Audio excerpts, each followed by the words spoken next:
Chapter 19.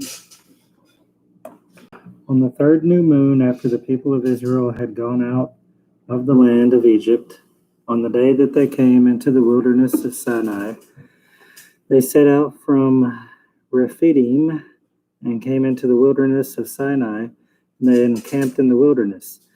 There Israel encamped before the mountain, while Moses went up to God. The Lord called to him out of the mountain, saying, "Thus you shall say to the house of Jacob, and tell the people of Israel, you yourselves have seen what I did to the Egyptians, and how I bore you on eagle's wings, and brought you to myself. Now, therefore, if you will indeed obey my voice and keep my covenant, you shall be treasured possession among all peoples. For all the earth is mine. And you shall be to me a kingdom of priests, a holy nation. These are the words that you shall speak to the people of Israel." So Moses came and called the elders of the people and set before them all these words that the Lord had commanded him. All the people answered together and said, "All that the Lord has spoken, we will do." And Moses reported the words of the people to the Lord. And the Lord said to Moses, "Behold, I am coming to you in a thick cloud, that the people may hear when I speak to you, and also may believe you forever." Then Moses told the words of the people to the Lord. And the Lord said to Moses, "Go to the people and consecrate them today and tomorrow, and let them wash their garments and be ready in the third day.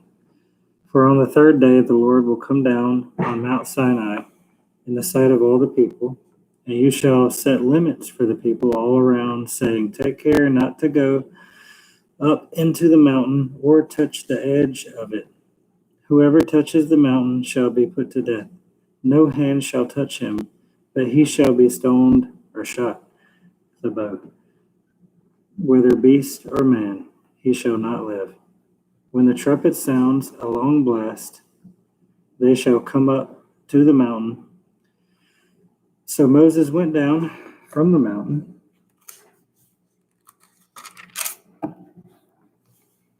to the people and consecrated the people. And they washed their garments, and they said to the people, and he said to the people, Be ready for the third day, do not go near a woman. On the morning of the third day, there were thunders and lightning and thick cloud on the mountain, and a very loud trumpet blast, so that all the people in the camp trembled. Then Moses brought the people out of the camp to meet God, and they took their stand at the foot of the mountain. Now Mount Sinai was wrapped in smoke, because the Lord had descended on it in fire. The smoke of it went up like the smoke of a kiln, and the whole mountain trembled greatly.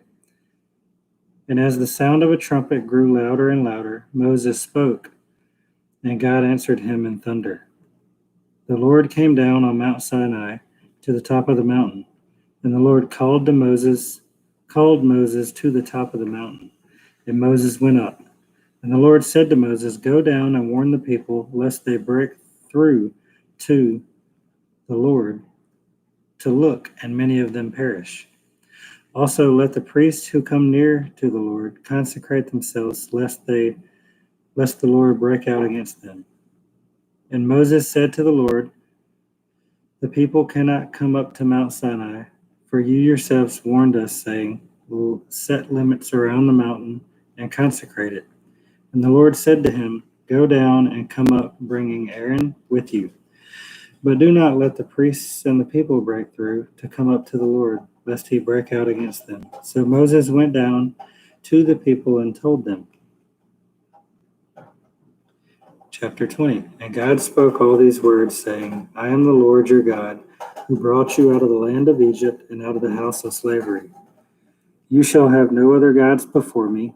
You shall not make for yourself a carved image, or any likeness of anything that is in the heaven above, or that is in the earth beneath, or that is in the water under the earth. You shall not bow down to them or serve them, For I am the Lord your God.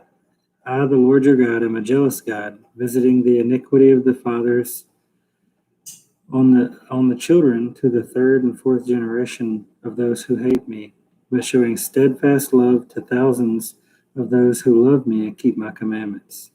You shall not take the name of the Lord your God in vain, for the Lord will not hold him guiltless who takes his name in vain. Remember the Sabbath day to keep it holy. 6 days you shall labor and do all your work, but on the seventh day, the Sabbath, is the Sabbath to the Lord your God. On it you shall not do any work, you or your son or your daughter, or your male servant or your female servant, or your livestock, or sojourner who is within your gates. For in 6 days the Lord made the heaven and the earth, the sea, and all that is in them, and rested on the seventh. Therefore the Lord blessed the Sabbath day and made it holy. Honor your father and mother, that your days may be long in the land, and the Lord your God is giving to you. You shall not murder, you shall not commit adultery, you shall not steal, and you shall not bear false witness against your neighbor. You shall not covet your neighbor's house. You shall not covet your neighbor's wife, or his male servant, or his female servant, or his ox, or his donkey, or anything that is your neighbor's. Now, when all the people saw the thunder and the flashes of lightning, and the sound of the trumpet, and the mountain smoking, the people were afraid and trembled, and they stood far off, saying to Moses, You speak to us, and we will listen, but do not let God speak to us, lest we die. Moses said to the people, Do not fear, for God has come to test you, that the fear of him may be before you, that you may not sin.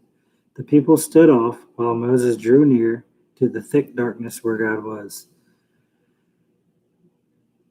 And the Lord said to Moses, Thus you shall say to the people of Israel, You have seen for yourselves that I have talked with you from heaven. You shall not make gods of silver to be with me, nor shall you make of yourselves gods of gold. An altar of earth you shall make for me, and sacrifice on it your burnt offerings and your peace offerings, your sheep and your oxen. In every place where I cause my name to be remembered, I will come to you and bless you. If you make me an altar of stone, you shall not build it of hewn stones. For if you wield your tool on it, you will profane it. You shall not go up by steps to my altar, that your nakedness not be exposed on it. Chapter 21. Now these are the rules that you shall set before them when you buy a Hebrew slave. He shall serve 6 years with you, and on the seventh go out free for nothing. If he comes in single, he shall go out single. If he comes in married, then his wife shall go out with him. If his master gives him a wife, she bears him sons or daughters, the wife and her children shall be her master's, and he shall go out alone. But if the slave plainly says, I love my master, and I love my wife and my children, I will not go out free, then his master shall bring him to God, and he shall bring him to the door of the doorpost, and his master shall bore his ear with an awl, and he shall be a slave forever. When the man sells his daughter as a slave, she shall not go out as the male slaves do. If she does not please her master who has designated her for himself, then he shall let her be redeemed. If he shall have no right to sell her, he shall have no right to sell her to foreign people, since he has broken faith with her. If he designates her for a son, he shall deal with her as a daughter.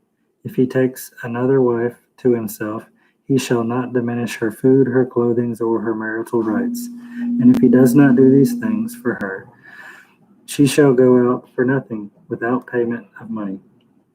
Whoever strikes a man so that he dies shall be put to death. But if he did not lie in wait for him, but God let him fall into his hand, then I will appoint for you a place for which he may flee. But if a man willfully attacks another to kill him by cunning, you shall take him from my altar that he may die. Whoever strikes his father or his mother shall be put to death. Whoever steals a man and sells him, and anyone found in possession of him shall be put to death. Whoever curses his father or his mother shall be put to death.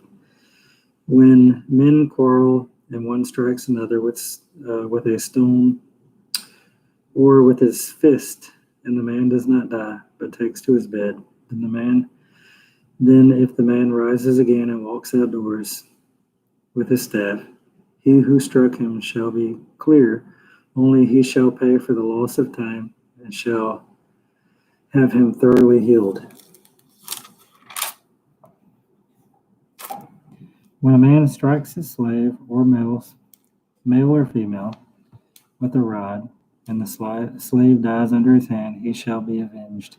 But if the slave survives a day or two, he is not to be avenged, for the slave is his money. When men strive together and hit a pregnant woman so that the child come out, but there is no harm, the one who hit her shall surely be fined, as the woman's husband shall impose on him, and he shall pay as the judges determine. But if there is harm, then you shall pay life for life, eye for eye, tooth for tooth, hand for hand, foot for foot, burn for burn, wound for wound, stripe for stripe. When a man strikes the eye of a slave, male or female, and destroys it, he shall let the slave go free because of his eye. If he knocks out the tooth of his slave, male or female, he shall let the slave go free because of his tooth.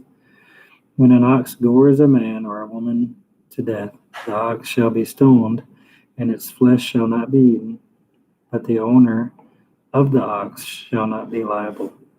But if the ox has been accustomed to gore in the past, and its owner has been warned but has not kept it in, and it kills a man or a woman, the ox shall be stoned, and its owner also shall be put to death.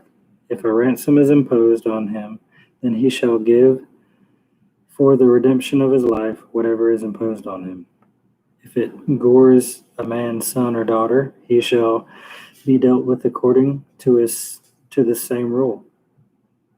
If the ox gores a slave, male or female, the owner shall give their master 30 shekels of silver, and the ox shall be stoned. When a man opens a pit, or when a man digs a pit and does not cover it, and an ox or a donkey falls into it, the owner of the pit shall make restoration. He shall give money to its owner, and the dead beast shall be his.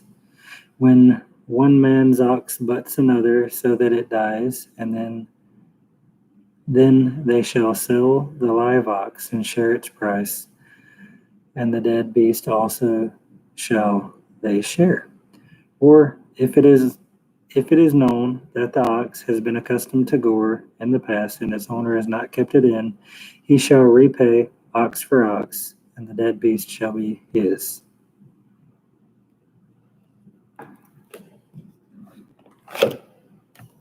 Psalm 23. The Lord is my shepherd, I shall not want. He makes me lie down in green pastures. He leads me beside still waters. He restores my soul. He leads me in paths of righteousness for his own name's sake.